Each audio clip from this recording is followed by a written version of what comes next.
Aye, now welcome to this channel where we give now bonga update on waiting the happen for Biafran territory as the Prime Minister they drop update on how the Finnish people they behind her. You know, IPOB Nigeria, they know they give up and now shame go catch all of them last because see this cause we will fight for a just cause and for the liberation of not just only Biafra from the zoo, but the liberation of black men from this wicked oppression. Make now listen to this Finnish. They tell who will be Prime Minister. So, you're welcome. What is your name again, please? My name is Yari. Yari, how old are you? 60 plus. 60 plus. Okay, are you a Finnish citizen? Yes, of course. You live here in Lati? Yes, I have been living here all my life. In Lati, what do you know about Biafra?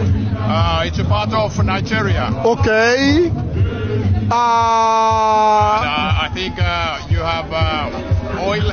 Yeah, that's true. And that is the reason for the war against the Biafran people. Yeah, when I was a child, my mother said, you have to eat your plate totally because children in Biafra, they are starving.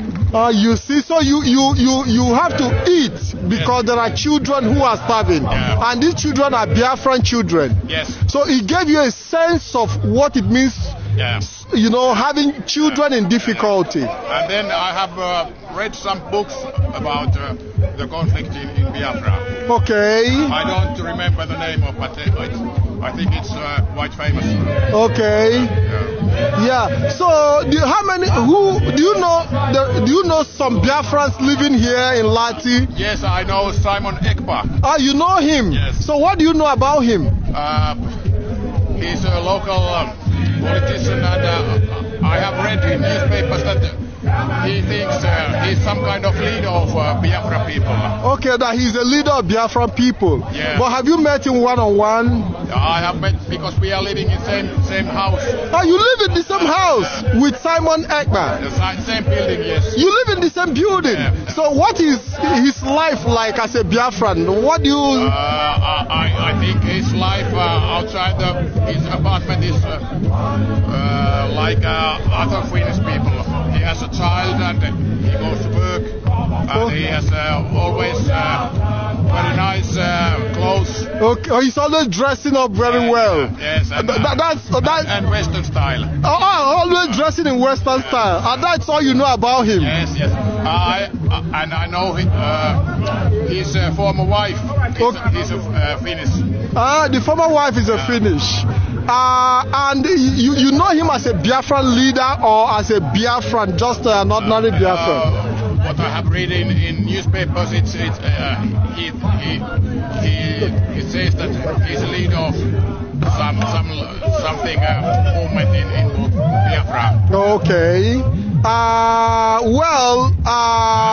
Some kind of leader of war. Of a war? Yeah. That he's a warlord? Yeah. Okay. So, you know, it's quite funny because a lot of people, you know, have a wrong impression about him. Yeah.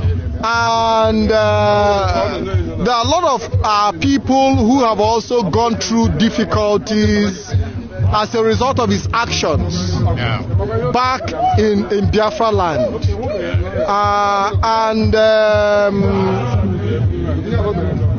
A lot of people have died as a result of his actions, as a matter of fact. That sounds very bad. That's very bad, actually. You know, but has he ever told you? No, we haven't discussed about Biafra. Okay, he has never told you? Only things here in Lahti. Okay. Well, I wouldn't want to go much deep into your privacy, you know. But I believe that we are here today to pass the message about Biafra to Finnish people, because we know that a lot of Finnish people do not know much about Biafra. I have been once in Nigeria, but only in Lagos, so I hadn't any time to visit Biafra. Okay. So when do you think you'll be visiting Biafra? I don't think, because your age now, with your age. I think in next January I have a plan to visit Ivory Coast. Okay. To see the African Nations Cup. Okay. And I hope to see Nigerian national team. Okay, okay. So, what message do you have for Biafran people? I hope there will be no more war, no violence. But if you want to get independence, it's better to negotiate. But for the fact that you have somebody like your neighbor Simon Epká, who have decided to take the path of violence. I don't believe in violence. What advice do you have for Simon Epká?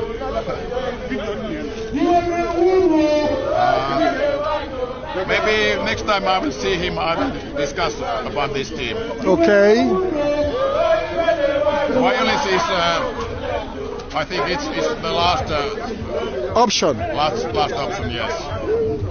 I want to say thank you very much for your time. I really appreciate. Yeah. So the next time you see Simon Epká, you have to tell him to stop being violent. Yes. And the worst part of it is that his violence is towards the Biafran people. Okay. Yeah. You know, which is very unfortunate. Yeah. The people that needed to be protected, you know, the Biafran people needed to be protected and not to be killed. Yeah. But unfortunately, he has taken arms, you know, against the Biafran people, which is quite unfortunate. May I take a photo of you? Okay, thank you very much. Yes, now welcome back from the Hobbit. As the IPOB Nigeria go Lat City, go protest last year, and I hear the update and the feedback of a Finnish man, waiting to tell the criminal IPOB Nigeria with the interviewer. I will make now hear this another update. My fellow Biafrans, a lot has happened since 2021. And I want to take you people back to when Mazi was kidnapped in 2021. If you listen and read our tweet today, you will notice that we focus on making references to the past event. And of course, before I continue this particular space program today, I would like to use 1 minute of silence to honor one of our own who passed away today in the name of Victor Adim.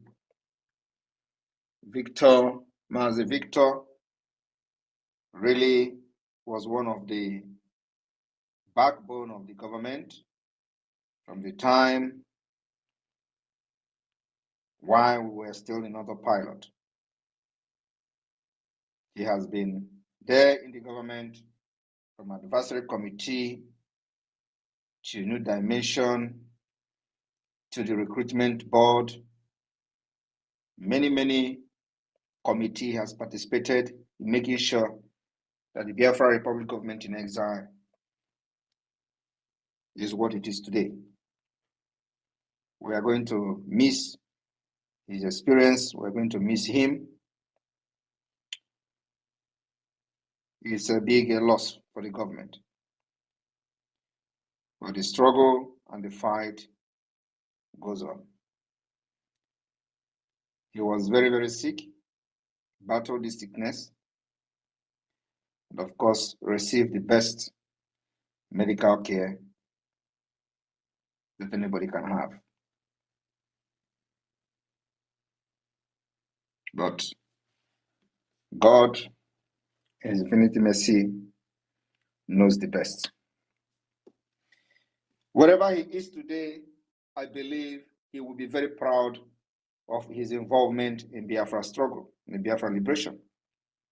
He left a fulfilled man, because there is nothing in this world to a man like doing something